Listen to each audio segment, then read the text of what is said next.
எல்லாருக்கும் வணக்கம். நான் டாக்டர் கார்த்திகேயன். இன்னைக்கு டெங்கு வைரஸ் காய்ச்சல் மிக அதிகமாக பரவிக்கிட்டு இருக்கு. நிறைய பிரச்சனைகளை நம்ம சந்திக்கிறோம். ஆனால் டெங்கு வைரஸ் காய்ச்சல் பரவலை கட்டுப்படுத்துறது ரொம்ப ஈஸி.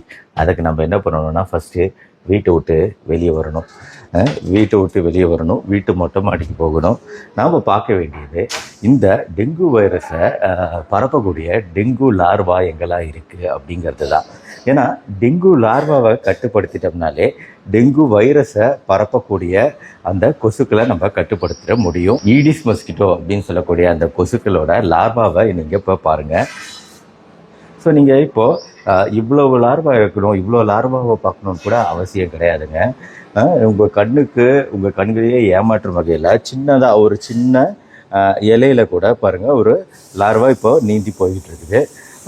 உங்கள் கண்களையே ஏமாற்றிடும். இன்னொரு விஷயம், முக்கியமான விஷயம், இந்த மாதிரி சாக்கடை தண்ணீரில் தான் கொசுக்கள் அதிகமாக இருக்கும், உண்மைதான். ஆனால் இந்த மாதிரி சாக்கடை தண்ணீரில் டெங்குவை பரப்பக்கூடிய கொசுக்கள் இருக்க வாய்ப்பு ரொம்ப ரொம்ப கம்மி. ஏன்னா டெங்குவை பரப்பக்கூடிய கொசுக்கள் ஈடிஸ் கொசுக்கள் இருக்கக்கூடிய இடம் சுத்தமான தண்ணீர். நீங்கள் இது வரைக்கும் பார்த்தா சுத்தமான தண்ணீர். இன்னொரு விஷயம் என்னென்னா, ஓடும் தண்ணீரில் கண்டிப்பாக கொசுவோட லார்வா இருப்பதற்கான வாய்ப்பே கிடையாது. ஸோ ஓடும் தண்ணீரில் முட்டையிட்டு அந்த லார்வா டெவலப் ஆகுறதுங்கிறது கஷ்டம். ஆனால் தேங்கி இருக்கக்கூடிய சுத்தமான இடத்துல தான் இந்த லார்வா அதிகமாக உற்பத்தி ஆகிட்டு இருக்கோம். அதனால் வீட்டை விட்டு வெளியே வந்தோம், எல்லா சைடும் பாருங்கள். வீட்டுக்கு வெளியே கார்டன்ஸ் இருக்கலாம். ஸோ வேறு எங்கே தண்ணீர் கலெக்ஷன் இருக்குது அப்படிங்கிறத நீங்கள் தான் டெஸ்ட் பண்ணி பார்க்கணும். டெஸ்ட் பண்ணி பார்த்துட்டு அங்கே இருக்கக்கூடிய தண்ணீர் இருந்துச்சு அப்படின்னா நம்ம அந்த தண்ணீரை கலெக்ஷனை ரிமூவ் பண்ணி விட்டுறணும். ஏதாவது ஒரு இடத்துல, இப்போ எங்கேயோ ஒரு மூலையில் ஒரு கொட்டாங்குச்சி, இப்போ அந்த கொட்டாங்குச்சிக்குள்ளே ஒரு தண்ணீரில் இருக்கலாம்.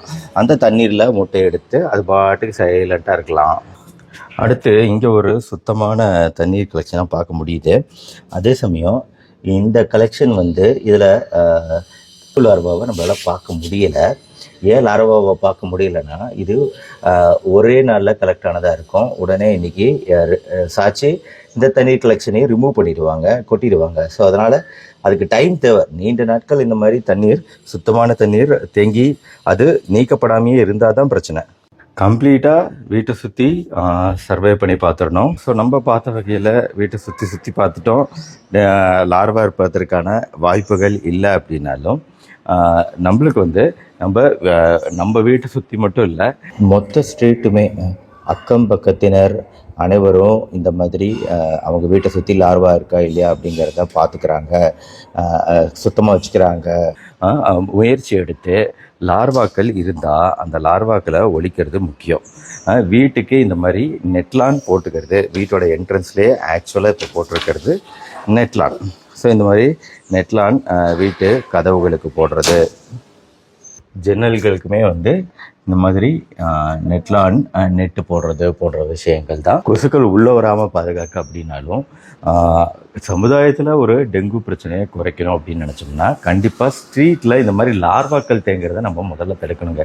எத்தனையோ all out, good night, mosquito bat எல்லாம் வீட்டுக்குள்ளே நம்மளை பாதுகாத்துக்கிறதுக்கு இருக்குது. அப்படின்னாலும் நாம் பண்ண வேண்டிய முக்கியமான விஷயமே இப்போ நான் வீடியோவில் காமிச்சா லார்வாவை கட்டுப்படுத்துறது, அந்த கொசு முட்டை இட்டு உற்பத்தி ஆகிறத கட்டுப்படுத்துறது அப்படிங்கிறது தான் நீண்ட கால தீர்வாக இருக்கும். அதுக்கு அரசாங்கம் கொசு மருந்து அடிக்கிறத விட ஒவ்வொருத்தரும் அவங்கவுங்க வீட்டில் இந்த மாதிரி நல்ல தண்ணீர் தேங்காமல் பார்த்துக்கிறது, எந்த இடத்துலையுமே குட்டி இடத்துலையுமே நம்ம கண்களை ஏமாற்றி தேங்காமல் பார்த்துக்கிறது தான் முக்கியம். இந்த வீடியோ பிடிச்சிருந்துச்சுன்னா லைக் பண்ணி உங்கள் ஃப்ரெண்ட்ஸ் ரிலேட்டிவ்ஸ்க்கு ஷேர் பண்ணுங்கள். மறுபடியும் நாளைக்கு மீட் பண்ணுவோம். நன்றி, வணக்கம்.